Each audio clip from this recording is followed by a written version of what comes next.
അമ്മ എനിക്ക് നാളെ പഴങ്കഞ്ഞി മതി കേട്ടോ. ഏതോ യൂട്യൂബ് വീഡിയോയിലെ പഴങ്കഞ്ഞി കുടിക്കുന്നത് കണ്ടിട്ട് ഉണ്ണിക്ക് ഭയങ്കര കൊതിയായിട്ട് പറഞ്ഞതാണ്. അപ്പം ഞാൻ രാത്രി തന്നെ ചട്ടിയിലേക്ക് ചോറും നമ്മുടെ കുഞ്ഞുള്ളിയില്ലേ, കുഞ്ഞുള്ളി ചതച്ചതും ഇട്ട് വെച്ചിരുന്നു. അതിൻ്റെ കൂടെ ചമ്മന്തിയുണ്ട്, ഇന്നലത്തെ ചിക്കനാണ്, കപ്പയുണ്ട്, പപ്പടമുണ്ട്, അച്ചാറുണ്ട്, പിന്നെ അതിനകത്ത് കാന്താരി മുളകുണ്ട്, ഒരു ഉണ്ടമുളകും ഉണ്ട് കേട്ടോ. ആ ഉണ്ടമുളക് എനിക്കാണ്.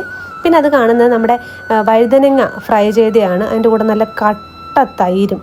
ആ കട്ട തൈരിങ്ങനെ ഇതിനകത്തോട്ട് ഒഴിക്കുമ്പോൾ തന്നെ നമുക്കിങ്ങനെ വായിൽ വെള്ളം വരും കേട്ടോ. ഇത് നമ്മൾ വീട്ടിൽ തന്നെ ആക്കി വെക്കുന്ന തൈരാണ് കേട്ടോ. അതുകൊണ്ടാണ് ഇത്ര കട്ടയ്ക്ക് നല്ല നല്ല നല്ല ഭംഗിയായിട്ടിരിക്കുന്നത്.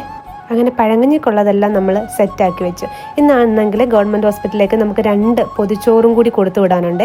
അത് ഇന്നലെ നമ്മളോട് വന്ന് പറഞ്ഞെങ്കിലും ചാച്ചൻ എന്നോടും അമ്മയോടും പറയാൻ മറന്നുപോയി. അങ്ങനെ ഞങ്ങൾ രാവിലെ എടിപെടിയെന്നാണ് ശരിക്കും പറഞ്ഞാൽ പൊതിച്ചോറ് ഉണ്ടാക്കുന്നത് കേട്ടോ.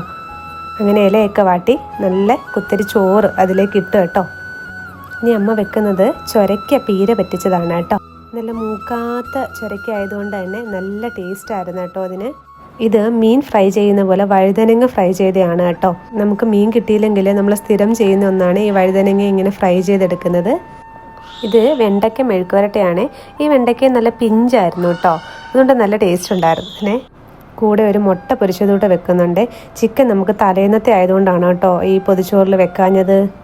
നല്ല തേങ്ങാ ചമ്മന്തിയും കൂടിയാണ് വെക്കുന്നത്. ഞങ്ങൾ ശരിക്കും ഇന്നലെ എങ്കിലും അറിഞ്ഞിരുന്നെങ്കിൽ കുറച്ചും കൂടി കറി കൊടുത്തേനെ. ഈ ഹോസ്പിറ്റലൊക്കെ ഇരിക്കുന്നവർക്കേ പെട്ടെന്ന് ഉച്ചയ്ക്ക് കഴിക്കാൻ വേണ്ടി എടുക്കുന്ന സമയത്ത് കറിയൊന്നുമില്ലാതിരുന്ന അവർക്ക് എന്തോ ഒരു വിഷമാവുമല്ലേ. അങ്ങനെ 2ാമത്തെ പൊതിയും നമുക്ക് റെഡിയായി കേട്ടോ. 2ാമത്തെ പൊതിച്ചോറ് റെഡിയാക്കി വെക്കുകയാണേ.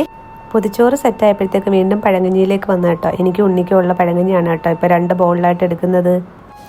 നല്ല കാന്താരിയൊക്കെ ഇട്ട് ഉണ്ടമുളകൊക്കെ ഇട്ട് ഞാൻ നന്നായിട്ട് നല്ല കുഴച്ചെടുക്കുന്നുണ്ട് കേട്ടോ പഴങ്കഞ്ഞി. ഈ കാന്താരി മുളകൊന്നുമില്ലാതെ ഈ പഴങ്കഞ്ഞിക്ക് ശരിക്കും പറഞ്ഞാൽ ഒരു ടേസ്റ്റ് കിട്ടത്തില്ല അല്ലേ.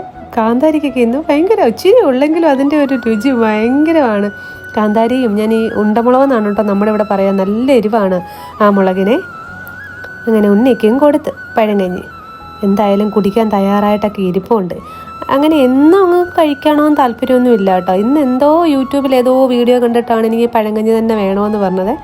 ഭയങ്കരമായിട്ട് ഇഷ്ടമായി കേട്ടോ. നിറയെ കുടിച്ചു കുഞ്ഞ് പഴങ്കഞ്ഞി. എനിക്ക് ഭയങ്കര ഇഷ്ടമാണ് ഇത് കഴിക്കാൻ വേണ്ടിയിട്ട്.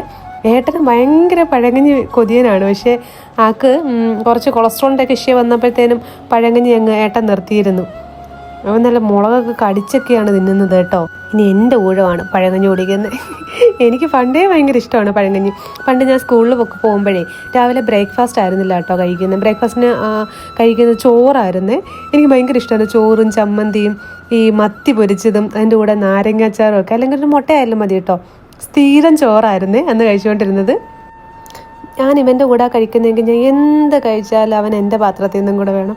അവൻ്റെ വിചാരം ഞാൻ എൻ്റെ പാത്രത്തിൽ എന്തോ എക്സ്ട്രാ ചേർത്തിട്ടുണ്ടെന്ന് അവൻ എന്നും ചോദിക്കും കേട്ടോ. പക്ഷെ അവന് ഇഷ്ടമാണ് എൻ്റെ കൂടെ കഴിക്കാൻ. ഞാൻ ഇടയ്ക്കിടയ്ക്ക് ഇങ്ങനെ വാരി കൊടുക്കാറുമുണ്ട്.